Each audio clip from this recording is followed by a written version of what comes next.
Selamat siang teman-teman, perkenalkan saya Dio. Kita akan sedikit banyak membahas tentang sumber dan berbagai tipe data. Nah, pada sesi ini nanti teman-teman semua akan dipaparkan oleh Kak Tania dan saya tentang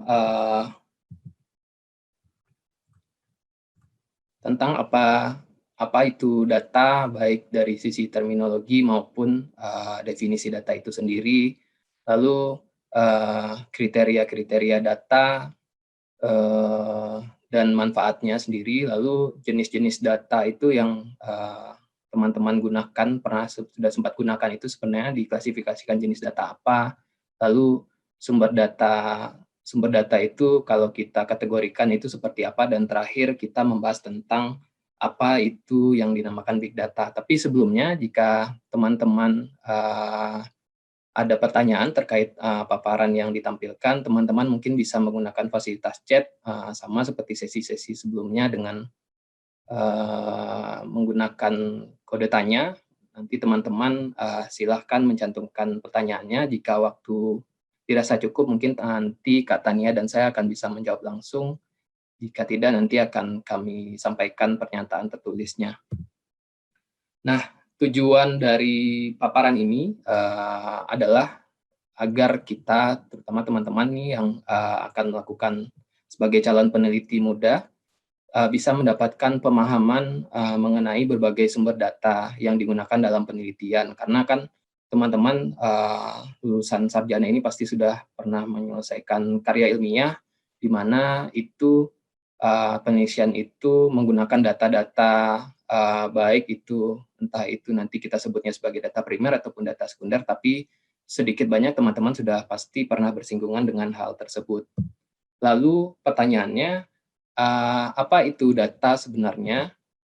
Jadi berdasarkan terminologi, banyak yang mendefinisikan data ini sebagai sesuatu hal yang, kalau kita lihat pertama dari kamus Oxford ini mendefinisikan data itu sebagai fakta yang digunakan untuk memutuskan atau berdiskusi. Lain halnya juga dengan Webster misalnya pada tahun 1966 menyatakan data itu, mendefinisikan data itu sebagai bentuk nyamak dari datum adalah sesuatu yang bisa diperoleh dari, baik itu dari pengalaman atau pengalaman yang diterima atau yang diasumsikan. Nah, sesuatu itu, data itu bisa digunakan untuk tujuan-tujuan tertentu. Sedangkan berdasarkan KBBI kita, data itu didefinisikan sebagai keterangan yang benar, nyata, yang dapat dijadikan sebagai dasar kajian. Nah, dari paparan tersebut, kita bisa menarik kesimpulan bahwa data itu bisa kita definisikan sebagai sebuah kenyataan-kenyataan murni yang belum ditafsirkan atau belum dimanipulasi, yang mana nanti bisa kita gunakan sebagai bahan dasar suatu analisis. Selain itu, data itu juga bisa kita definisikan sebagai sebuah fakta, serangkaian bukti yang memberikan informasi dalam suatu keadaan atau persoalan. Jadi, data yang teman-teman sudah peroleh waktu skripsi mungkin itu bisa kita definisikan sebagai sebuah fakta yang dapat digunakan sebagai suatu dasar analisis. Lalu banyak pertanyaan sebenarnya, apa beda antara data dan informasi? Lalu apakah data itu bisa dijadikan sebuah pengetahuan? Dari ilustrasi ini bisa kita lihat bahwa data ini bisa disebutkan sebagai sebuah informasi yang mentah. Jadi data itu sebuah raw information. Jika kita ingin memperoleh sebuah informasi dari satu data itu, maka data atau raw information tadi harus kita olah, namun melalui beberapa tahapan. Ada yang kita namakan adalah collecting, display, dan proses. Jadi dari 3 tahapan ini, data yang tadinya merupakan informasi mentah dapat kita jadikan sebuah informasi yang jika dikumpulkan dengan informasi-informasi lainnya, maka bisa menjadi sebuah pengetahuan. Nah, selanjutnya terkait dengan kriteria dan manfaat data, sebenarnya mungkin teman-teman juga sudah sedikit banyak sudah paham bahwa data itu bisa kita gunakan atau bisa dipertanggungjawabkan apabila dia valid dan reliable. Nah, apa kriteria dari valid dan reliable itu? Pertama, data itu harus objektif. Tentu data yang kita gunakan itu harus sesuai dengan keadaan yang sebenarnya. Misalnya, teman-teman melakukan penelitian tentang pengolahan lahan gambut, berarti objek data yang digunakan tentu yang berkaitan dengan hal tersebut. Selain itu, kriteria data yang lainnya juga harus representatif, di mana harus mewakili subjek tempat teman-teman mengambil data. Dan ketepatan waktu dari data itu juga menjadi sebuah keharusan, di mana jika data yang teman-teman ambil sudah kadaluarsa, tentu akan berubah cara penarikan kesimpulannya. Selain itu, data itu juga selayaknya harus memiliki penyimpangan baku yang kecil atau standar error yang kecil. Semakin kecil standar error yang teman-teman miliki dari sebuah data itu, berarti semakin valid data yang teman-teman punya. Selanjutnya yang terakhir, kriteria data haruslah data yang relevan, yang sesuai dengan konteks penelitian yang teman-teman ambil. Nah, tadi juga disebutkan bahwa dari data itu menjadi sebuah bahan untuk sebagai analisis. Jadi, kalau kita tarik manfaatnya, data ini dapat bermanfaat dalam memberikan sebuah informasi tentang suatu keadaan, bisa bentuknya deskriptif maupun analisis. Selain itu, data ini juga bermanfaat sebagai dasar objektif dalam proses pembuatan keputusan ataupun kebijakan dalam rangka pemecahan masalah. Jadi kalau teman-teman sempat sering membaca berita bahwa pengambil kebijakan kita tentu dalam merumuskan sebuah kebijakan menjadikan data-data yang valid dan reliable sebagai dasar pengambilan keputusan. Nah, itu manfaat dan kriteria data. Selanjutnya untuk jenis-jenis data, ini mungkin secara umum jenis data ini bisa kita kategorikan sebagai 3 jenis data, ada data subjek, data fisik, dan dokumenter. Data subjek ini mungkin bisa kita definisikan sebagai biasanya berupa opini maupun sikap dan pengalaman dari responden atau narasumber saat kita melakukan pengambilan data. Biasanya data subjek ini diperoleh saat melakukan pengambilan data secara langsung, baik itu riset lapangan maupun wawancara dan FGD. Sedangkan data fisik ini dapat berupa objek atau benda-benda fisik, di mana biasanya dikumpulkan melalui metode observasi. Sedangkan data dokumenter, dari judulnya kita sudah bisa lihat bahwa ini biasanya berupa dokumen, bisa bentuknya berupa faktur, jurnal, ataupun surat dan notulen. Namun, ada suatu keharusan dari data notulen ini atau data dokumenter ini, biasanya memuat tentang apa dan kapan kejadian, serta siapa saja yang terlibat dalam kejadian tersebut. Jadi kalau dari konten substansi datanya, data dokumenter dirasa cukup banyak memuat informasi. Selanjutnya ke topik intinya berkaitan dengan sumber data. Banyak literatur atau referensi menyebutkan sumber data itu adalah hanya data primer dan data sekunder. Namun referensi lainnya juga menyebutkan bahwa sumber data itu dibagi atas 3 kategori. Yang pertama, sumber data yang berdasarkan sifat, lalu sumber data yang berdasarkan cara perolehannya, dan sumber data berdasarkan waktu. Sumber data berdasarkan sifat ini ada 2. Teman-teman pasti sudah paham bahwa ada yang dinamakan dengan data kualitatif dan data kuantitatif. Data kuantitatif ini biasanya bersifat non-numerik, deskriptif maupun nominal. Biasanya kita dikumpulkan berupa kata dan kalimat. Sedangkan data kuantitatif ini biasanya umumnya numerik, dapat dipastikan numerik, dan dapat dihitung secara matematis menggunakan skala tertentu. Namun pada proses analisisnya, data kualitatif ini juga bisa teman-teman rubah menjadi data kuantitatif melalui sebuah proses yang dinamakan transformasi data. Nah, Sedangkan sumber data yang kedua ini adalah berdasarkan cara perolehannya ada dua, yaitu data primer dan data sekunder. Data primer ini diperoleh secara langsung dari sumber asalnya tanpa melalui media perantara. Jadi jika teman-teman sudah melakukan penelitian, pastinya sudah terkait skripsi, teman-teman pasti setidaknya menggunakan dua jenis data ini, entah itu data primer ataupun data sekunder. Kalau data primer itu biasanya teman-teman ambil langsung ke lapangan, bertemu langsung dengan subjek datanya, sedangkan data sekunder ini diperoleh secara tidak langsung atau kita peroleh melalui media perantara. Biasanya saat ini kita melakukannya melalui studi tinjauan literatur atau studi literatur. Sedangkan menurut waktu itu ada data cross-section dan time series. Data cross-section itu adalah data yang dikumpulkan, biasanya melibatkan banyak objek data atau responden, jadi melibatkan satu rentang waktu yang berbeda. Sedangkan data time series itu biasanya dari rentang waktu yang berurutan. Misalnya untuk data time series, data kumpulan jumlah penduduk dari tahun 2009 sampai 2012 itu mungkin bisa kita klasifikasikan sebagai data time series. Itu berkaitan dengan sumber data.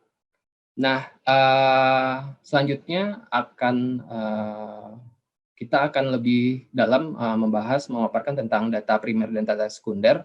Namun ada satu video menarik, ini mungkin bisa sebagai insight buat teman-teman bagaimana membedakan data primer dan sekunder. Setelah video ini, sesi selanjutnya akan disampaikan oleh Kak Tania. Silahkan teman-teman bisa melihat video yang saya paparkan. Primary means first, or first-hand. So think of primary sources as materials that are first-hand. They're connected to an historical event because they were created during the time of the event or because they involve someone who participated firsthand. For example, if you're researching the civil rights movement in Minnesota, you might find primary sources related to Matthew Little, a Minneapolis civil rights activist who went to the March on Washington in 1963. Little listened to Dr. Martin Luther King Jr. deliver his famous "I Have a Dream" speech. Little wrote notes and letters about that day, and someone took photos of Little at the march. Notes, letters, photos, these are all primary sources because they document Little's first-hand experiences with the civil rights movement. In your research, you might also find this oral history interview with civil rights activist Nellie Stone Johnson, which is also a primary source. And these organizations all got together and formed a coalition. Even though the interview was recorded after the civil rights movement, it's still a primary source because Johnson was involved firsthand in the movement. Other examples of primary sources include newspaper articles, autobiographies, maps, government records, art, and films. As long as the item is from the time you're researching or documents someone's first-hand experience, it's a primary source. Something else to remember, it doesn't matter if you're looking at the original primary source or a copy of the primary source. They are both primary sources. Secondary, of course, means after first. So secondary sources are materials created after a historical event. Let's say you're still researching the civil rights movement, and you're looking for information about Lena Olive Smith, Minnesota's first female African-American lawyer. This article about Smith was written by a law professor in 2001, well after the civil rights movement, so it's a secondary source. Here's a web page about Smith. It was created in 2014, so it's also a secondary source. Secondary sources include books, biographies, articles, dissertations, websites, and documentary films, as long as they were written about a person or historical event at a later time. Many secondary sources get their information from primary sources. Just look at the footnotes or bibliography at the end of the secondary source to see what primary sources were used. Let's test your knowledge. Here's a photocopy of the Minneapolis Spokesman newspaper from April 1968, soon after the assassination of Dr. Martin Luther King Jr. Is this a primary or secondary source? It's a primary source because the newspaper is from the time of the assassination. Even though it's a photocopy and not the original paper itself, it's still a primary source. Here's a book about the Civil Rights Movement, written by a history professor and published in 1990. Is it a primary or secondary source? It's a secondary source because it was written after the Civil Rights Movement by someone who was not a first-hand participant. This is a book of letters written by Jackie Robinson, who broke the color barrier in Major League Baseball. It was published in 2007. Is it a primary or secondary source? It's a primary source. Even though it was published in 2007, it contains copies of letters written by Robinson, a first-hand participant in the Civil Rights Movement.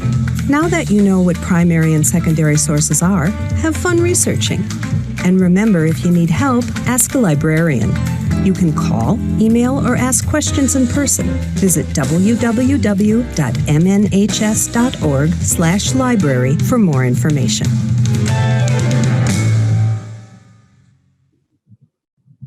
Oke, itu adalah salah satu contoh video yang dimana kita bisa membedakan antara data primer dan data sekunder. Nah, konteks video tadi adalah historical event. Mungkin jadi teman-teman bisa menambah insight juga bagaimana membedakan data primer dan sekunder. Nah, selanjutnya untuk bisa di sesi berikutnya, Kak Tania akan bantu untuk memaparkan slide selanjutnya. Silakan Kak Tania. Terima kasih Mas Dio. Jadi saya akan melanjutkan ya setelah video yang tadi.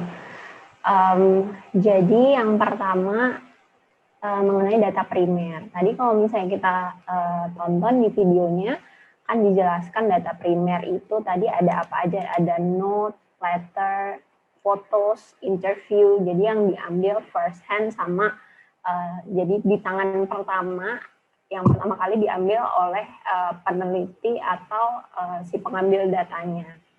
Jadi kalau di definisinya di sini data primer merupakan sumber data penelitian yang diperoleh secara langsung dari sumber aslinya.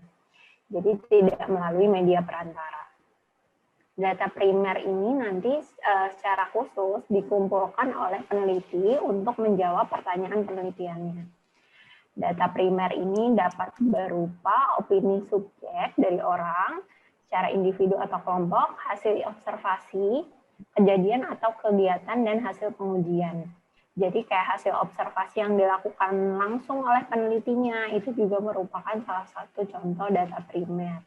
Nah, data primer ini otentik dan objektif sifatnya. Metode yang bisa dipergunakan untuk mengumpulkan data primer adalah dengan studi lapangan. Nah, teknik-teknik yang umumnya dipergunakan antara lain ada observasi, wawancara, kuesioner, diskusi kelompok terkumpul, atau focus group discussion, FGD. Itu merupakan contoh-contoh teknik yang digunakan dalam pengambilan data primer. Mungkin teman-teman juga bisa sambil diingat-ingat ketika mengerjakan karya ilmiahnya dulu waktu mau lulus kuliah, apa saja sih, apakah menggunakan data primer, kemudian teknik yang digunakan seperti apa, pasti pernahlah salah satu di antara teknik-teknik ini yang digunakan oleh kawan-kawan. Boleh dilanjut Mas Dio? Nah, dalam data primer ini ada jenis kuantitatif dan kualitatif sesuai dengan analisis yang akan digunakan oleh seseorang atau peneliti dalam menganalisis datanya. Jadi misalnya contohnya kuantitatif, ini ada juga yang solicited dan ada yang spontaneous. Jadi yang solicited ini yang terencana, yang spontaneous ini yang dilakukan secara spontan gitu. Nah, yang solicited misalnya kalau kuantitatif itu ada eksperimen atau percobaan, misalnya di laboratorium, ataupun eksperimen sosial juga bisa. Kemudian ada wawancara, ada survei via email, ada buku harian terstruktur atau structured diary. Kemudian ada website survei. Nah, ini mungkin yang kalau misalnya kita lihat video yang tadi, itu kan pengambilan data ketika tahun sebelum digital era ya. Sekarang dengan adanya kemajuan digital, survei-survei kuantitatif maupun kualitatif itu bisa dilakukan dengan cara yang lebih beragam. Salah satunya website survei misalnya. Kemudian spontaneous ini misalnya observasi secara pasif, kemudian pemantauan atau monitoring, rekaman administratif, misalnya contohnya statistik, basis data, atau arsip yang ada di internet. Biasanya kita lakukan misalnya ketika kita mau mengerjakan suatu penelitian untuk tugas atau seperti apa. Kemudian kualitatif, ini yang solicited contohnya wawancara terbuka, diskusi kelompok terarah, buku harian tidak terstruktur atau unstructured diary. Kemudian observasi peserta, rekaman kondisi existing, misalnya contohnya ego documents, gambar, rekaman suara, arsip berita. Ini yang tadi juga dicontohkan di video yang tadi. Jadi ada foto, misalnya yang biasanya diambil oleh newsmaker kayak gitu. Next.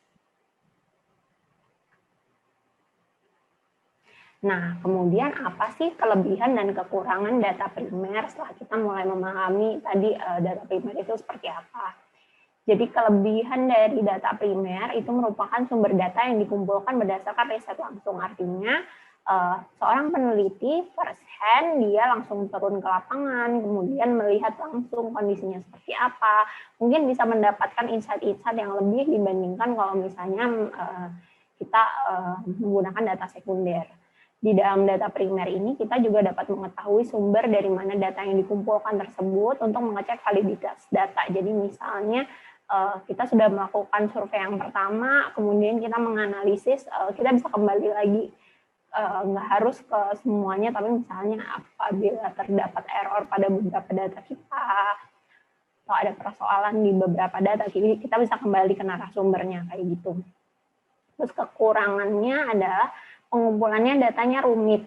Jadi misalnya kita mau memutuskan mengapa, apa, bagaimana, kapan mengumpulkannya. Kemudian ini juga yang penting pendanaan, karena data primer itu nggak murah ngambilnya. Kemudian perizinan juga, kalau misalnya di Indonesia misalnya kita harus ngurus izin dulu ke Kesbank dan sebagainya.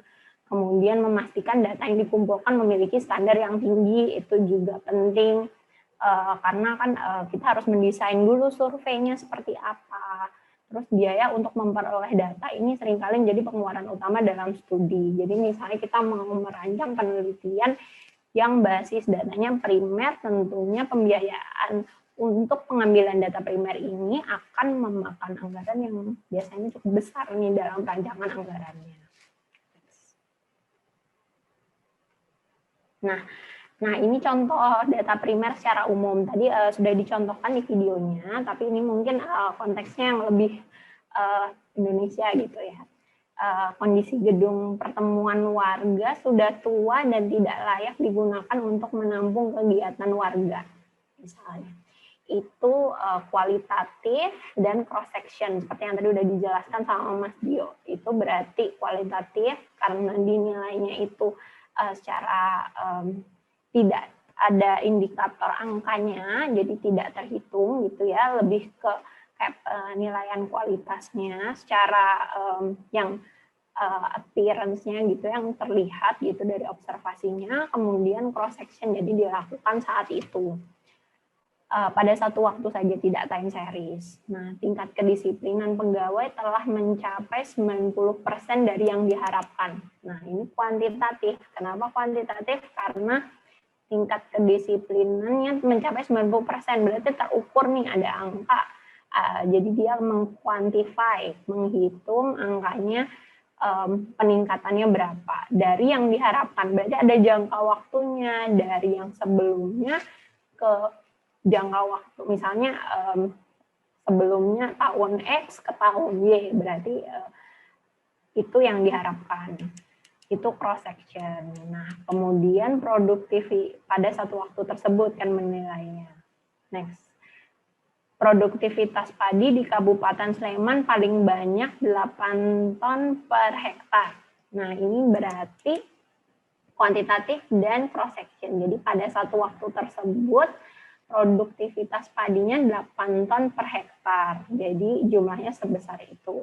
Kemudian tingkat kepuasan mahasiswa terhadap pelayanan pusat informasi diperoleh dari hasil wawancara. Jadi merancang wawancara untuk melihat tingkat kepuasan mahasiswa kualitatif dan cross section. Kemudian jumlah mahasiswa Fakultas Ilmu Pertanian yang membawa motor pada tahun 2014 sampai 2018 itu kelebihan nolnya. Jadi jumlah mahasiswa kuantitatif karena terhitung jumlah mahasiswanya.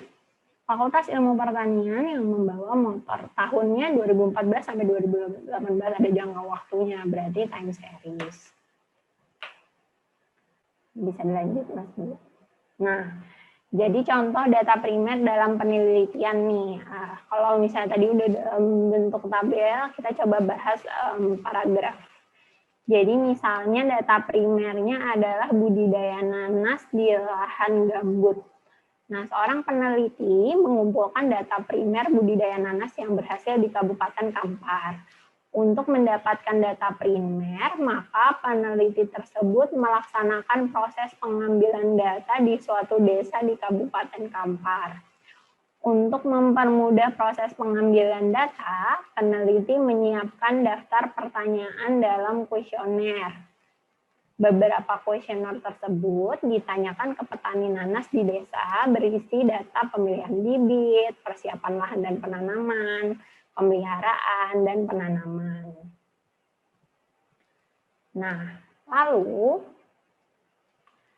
tanpa kuesioner, proses pengambilan data ini nanti akan menjadi lebih lama dan kurang terstruktur tentunya. Kevalidan datanya dapat diuji, namun hal ini tidak berlaku permanen karena data hanya berlaku di saat penelitian dilakukan. Nah, pertanyaannya, mengapa data primer yang diambil tidak berlaku permanen? Menurut kawan-kawan apa?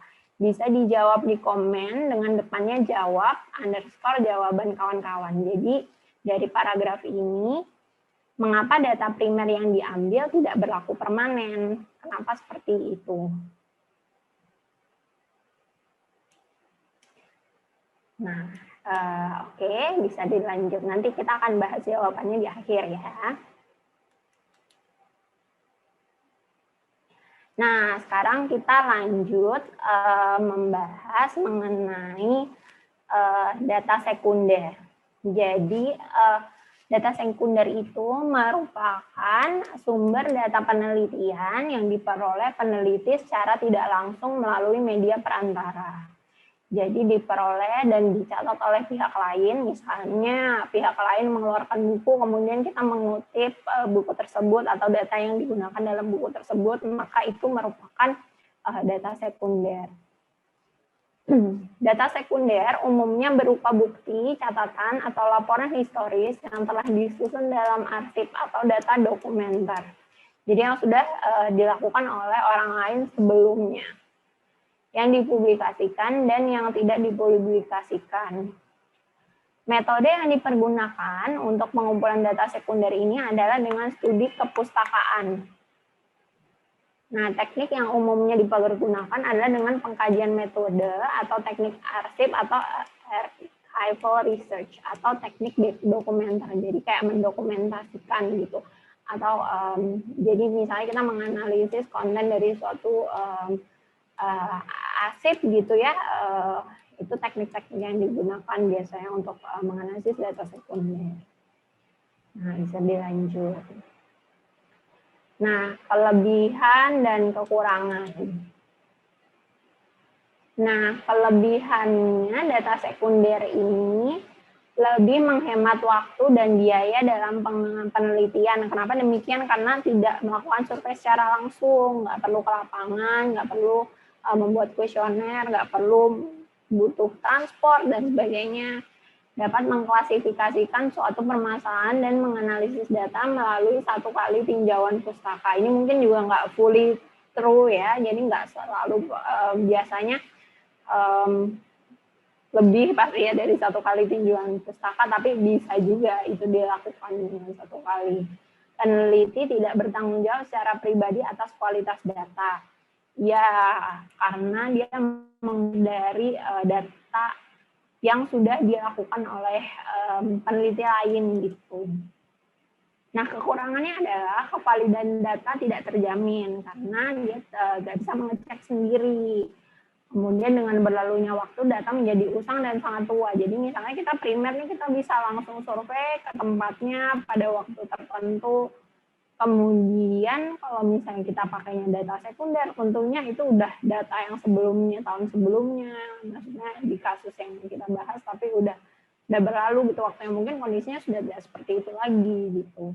Data yang dikumpulkan di satu lokasi belum tentu cocok untuk lokasi lain. Jadi misalnya kita karena keterbatasan pengambilan data, otomatis kita mengambil data yang dengan kasus penelitian yang sama, tapi lokasinya berbeda nih gitu. Nah ini belum tentu cocok gitu. Lanjut. Nah ini contoh juga secara umum. Jadi misalnya yang pertama, dokumen potensi desa Bantaran menunjukkan mata pencarian masyarakat sebagian besar petani. Nah, ini dia kualitatif karena dokumennya, tapi kalau potensi desa itu biasanya kuantitatif ya sebenarnya ya. Mungkin gambaran kali ya, gambarannya ini kualitatif. Cross section karena potensi desa biasanya dilakukan satu waktu itu saja. Seperti data-data statistik itu biasanya cross section. Yang maksudnya di BPS publish gitu biasanya cross section. Jumlah pengunjung puskesmas keliling pada bulan Januari sampai Maret diperoleh dari daftar hadir. Nah ini daftar hadir jumlah kan berarti kuantitatif, kemudian time series. Tanggapan pelayanan puskesmas keliling dari formulir pasien. Nah ini juga tanggapan kualitatif nih biasanya puas, tidak puas, cukup gitu-gitu. Nah, tapi datanya cross section yang diambil pada satu waktu saja kepuasan pasiennya. Kemudian minat siswa yang ingin masuk ke PTN diperoleh dari data SMK pada tahun 2014 sampai tahun 2018. Jadi kita ngambil data yang SMK punya gitu atau data dari Disdik. Kemudian datanya kualitatif, kayak data minat, kayak sangat berminat, tidak berminat, kayak gitu ya. Kemudian datanya time series karena ada jangka waktunya 2014 sampai tahun 2018. Jumlah pulau yang ada di Indonesia yang diperoleh dari statistik pulau yang diterbitkan oleh Kementerian Kelautan dan Perikanan. Nah, ini kuantitatif karena dia jumlah pulau dan dia cross section kayak gitu karena satu waktu itu aja. Okay, next. Nah sebelum kita ke contoh yang kedua, saya mau baca dulu nih yang di chat nih, yang data primer. Karena peneliti tidak mendokumentasikan karena tidak memiliki kuesioner. Saya faktor yang mempengaruhi, tidak ada bukti, tidak akan sama.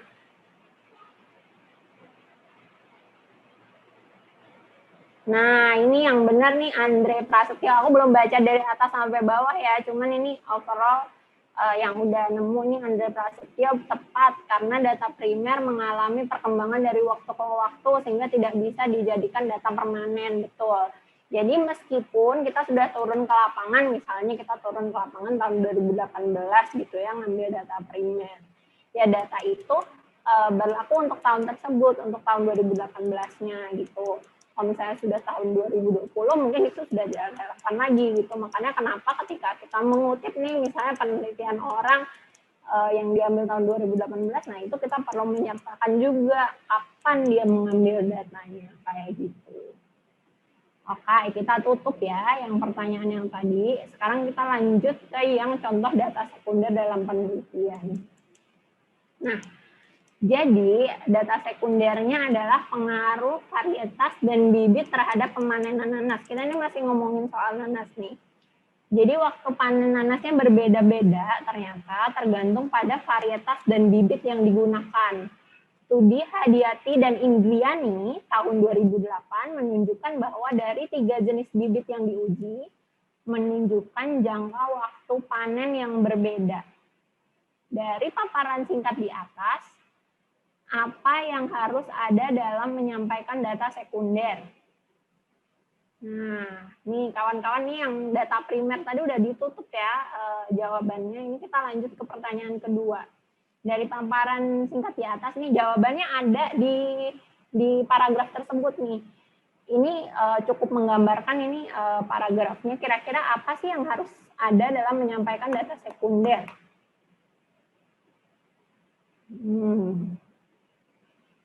Ya, saya tunggu dulu ya menjawabnya.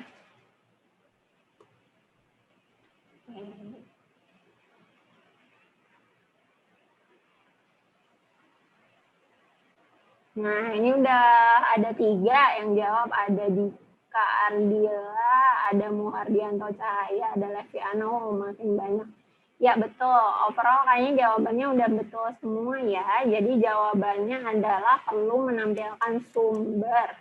Jadi kalau misalnya kita mengutip, ya kita menggunakan kaidah pengutipan yang benar. Jangan lupa dilampirkan di bibliografinya. Jadi sumbernya di belakang juga full gitu, sumbernya dari mana. Kalau buku ya buku, kalau artikel ya artikel, jurnal ilmiah misalnya kayak gitu ya. Sekarang next Mas Dio. Nah, sekarang ini pertanyaan udah ditutup yang tadi. Nah, ini kita bahas topik selanjutnya. Jadi kita akan membahas mengenai data di era digital ini. Teman-teman pernah dengar nggak sih istilah big data?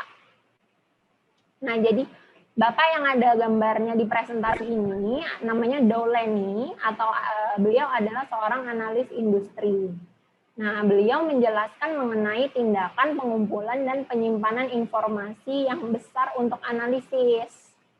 Nah, dia menjelaskan bahwa sepertinya di era seperti sekarang ini, orang-orang itu sudah mengumpulkan banyak sekali data, entah itu perusahaan, entah itu pemerintah, itu mereka filing, menumpuk data, menimbun data. Nah, ia memaparkan di antaranya itu ada 3 hal, volume, kecepatan, dan variasi.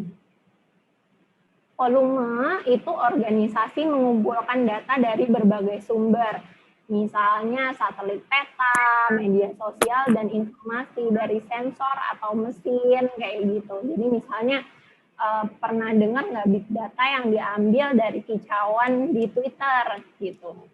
Itu kan banyak karena orang tweeting every day ya, almost every day setiap hari. Nah, itu kan filing of information gitu.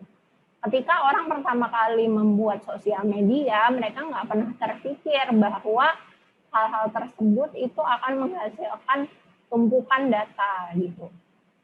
Misalnya orang di Instagram tag location gitu. Nah, itu ternyata kan secara nggak langsung kita bisa melihat nih pergerakan orang yang misalnya dikaitkan dengan hashtag kayak gitu, hashtag yang digunakan. Nah, itu contoh volume. Definisi dari ciri-ciri big data yang pertama yaitu volume. Nah, ciri-ciri big data yang kedua adalah kecepatan. Jadi aliran data ini sangat cepat, jadi harus ditangani dengan cepat dan tepat pula. Bisa melalui hardware maupun software. Teknologi hardware seperti tag RFID, sensor pintar lainnya, ini juga dibutuhkan untuk menangani data yang real time. Gitu, karena kalau misalnya dulu sebelum digital era, kita nggak pernah membayangkan tuh bahwa kita membutuhkan pengambilan data yang real time gitu. Maksudnya setiap saat itu selalu ada recording istilahnya, perekaman data gitu. Tapi karena ada sosial media, secara nggak langsung semua hal itu langsung terrecord gitu. Kayak misalnya pergerakan kita dengan telepon yang menyala GPS-nya, itu kan kita terekam terus pergerakannya misalnya. Nah, kemudian variasi. Nah, data yang dikumpulkan itu mempunyai format yang berbeda-beda, mulai dari yang struktur, data numerik dalam database tradisional, data dokumen terstruktur teks, email, video, audio, transaksi keuangan, dan lain-lain. Jadi misalnya transaksi keuangan transfer, gitu, mobile banking, dan sebagainya. Nah, beliau juga mengatakan bahwa big data ini dapat dibedakan menjadi 3 kategori berdasarkan sumbernya, yaitu yang pertama ex-house data, yaitu seperti data telepon genggam dan transaksi keuangan. Yang kedua adalah sensing data, jadi yang dia melihat biasanya contohnya satelit atau Internet of Things gitu. Kemudian yang ketiga konten digital seperti data media sosial dan konten radio. Jadi yang tadi saya bilang cuitan di Twitter, kemudian data-data Instagram, kemudian konten radio misalnya Spotify, podcast, dan sebagainya. Next. Saya izin minum dulu ya, haus ternyata.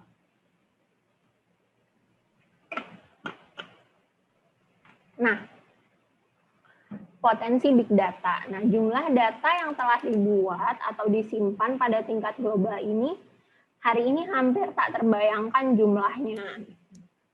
Data tersebut terus tumbuh. Setiap hari kita piling data, menimbun data. Nah, itulah kenapa big data memiliki potensi yang besar untuk mengumpulkan wawasan kunci dari informasi yang ada. Kita merecord begitu banyak data di era digital ini, apakah mungkin gitu data tersebut digunakan untuk penelitian, kemudian itulah yang mengawali kenapa big data itu menjadi terminologi yang apa ya terkenal gitu, yang kayak sering digunakan dikit-dikit big data gitu sekarang, karena orang mulai berpikir kayak ini banyak banget data, bisa nggak ya kita buat, maksudnya kita nggak selalu harus turun untuk melakukan survei atau melakukan pengambilan data secara konvensional gitu. Nah, cuman ternyata timbunan data ini itu juga memiliki banyak kendala. Yang pertama adalah etika data. Ketika kita survei primer, kita pakai kuesioner, itu kan pasti di awal kita suruh mengisi, sebelumnya pemberitahuan dulu, ini data mau digunakan untuk apa, kemudian penelitian soal apa, kita minta persetujuan dulu narasumbernya, seperti itu kan. Nah, sedangkan ketika kita menggunakan big data, let's say data yang direcord oleh perusahaan tanpa sepengetahuan kita dalam tanda kutip, walaupun kita sering ya kalau misalnya di internet itu kan kita agree gitu, misalnya udah agree untuk di-record datanya gitu ya, atau kalau misalnya kita tweeting atau kita meninggalkan jejak location gitu, kita secara tidak sengaja di internet. Nah, itu etika datanya seperti apa, orang mengambil data tanpa sepengetahuan istilahnya narasumbernya gitu, orang yang ditelitinya. Nah, itu yang menjadi perbincangan. Nanti kita akan bahas soal etika data ini lebih lanjut. Yang kedua, terbatasnya teori dan teknik mempelajari perilaku manusia dan memaknai teks. Problematika dengan big data itu adalah karena volume dan arusnya yang cepat. Kita nggak tahu bagaimana cara memprosesnya gitu. Walaupun sekarang udah banyak teknik-teknik penelitian, kalau misalnya kita cari artikel ilmiah mengenai processing big data untuk penelitian, itu banyak yang istilahnya mengeluarkan artikel ilmiah mengenai teori dan teknik untuk mengolah big data. Namun masih sangat terbatas dibandingkan kalau misalnya kita bicara soal pengambilan data primer, sekunder secara konvensional gitu. Kemudian pernah dengar juga kah tentang language processing gitu, kayak atau pengolahan bahasa gitu istilahnya. Nah, di language processing ini itu kita berusaha untuk memaknai teks. Jadi kayak seperti kalau misalnya kita menganalisis data kualitatif gitu, tapi kalau misalnya ini kita misalnya mengolah orang sering mengatakan apa soal apa, maknanya seperti apa kayak gitu misalnya. Tapi ketika itu udah urusannya dengan data yang besar gitu, big data, ini sulit dilakukan gitu. Terus yang ketiga, sampling atau nah dengan data yang besar seperti itu, berapa sih jumlah sampling yang tepat gitu untuk mewakili populasi? Apakah ketika semakin banyak terus itu menunjukkan itu semakin mewakili populasi atau seperti apa? Nah itu juga masih terkait dengan poin nomor 2, masih terbatas teorinya gitu. Yang ketiga, apophenia. Nah, apophenia ini merupakan fenomena atau kondisi di mana peneliti ini melihat pola hubungan yang sebenarnya tidak ada. Misalnya contohnya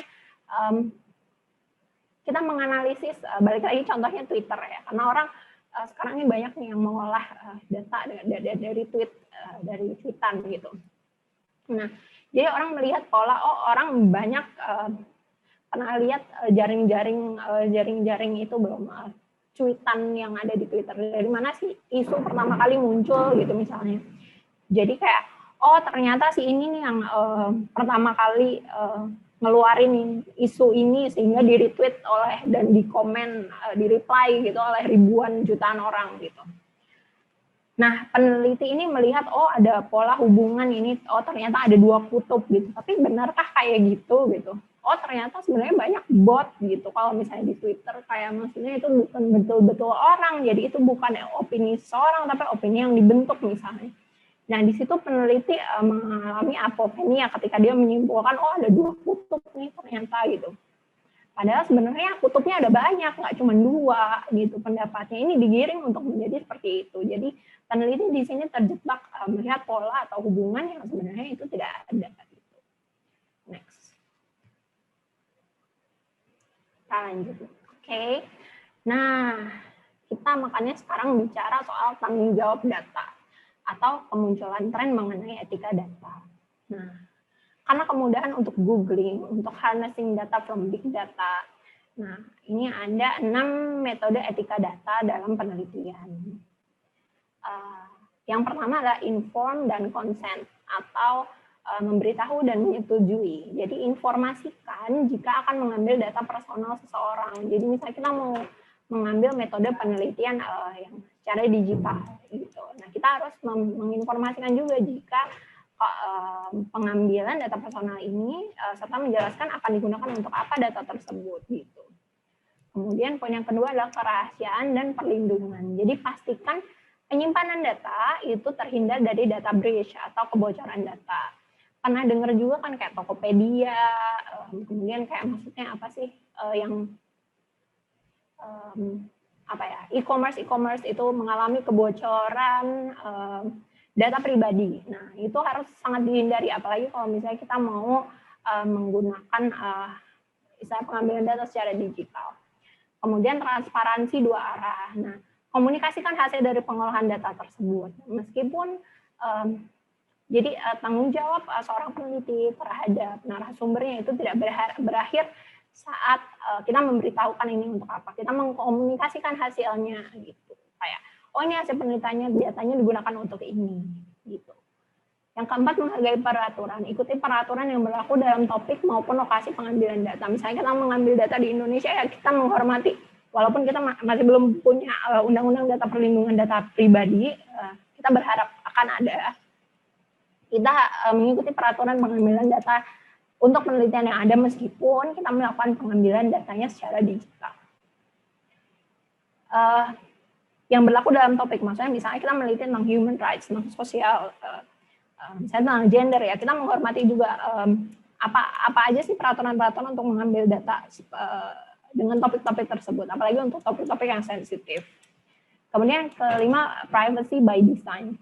Jadi kita buat kerangka yang sudah diterapkan dari awal saat perencanaan pada setiap platform yang akan digunakan. Jadi kita udah merancang platform dari awal perencanaan bahwa kita menghormati, kita melakukan etika penelitian yang tepat gitu, menghormati data pribadi seseorang. Yang terakhir adalah evaluasi dan audit algoritma secara berkala. Jadi meskipun kita sudah privacy by design dari awal, kita harus mengevaluasi dan mengaudit juga. Karena dengan merekam, kemudian mengolah data secara digital, itu tentunya kemungkinan data breach itu pasti tetap ada.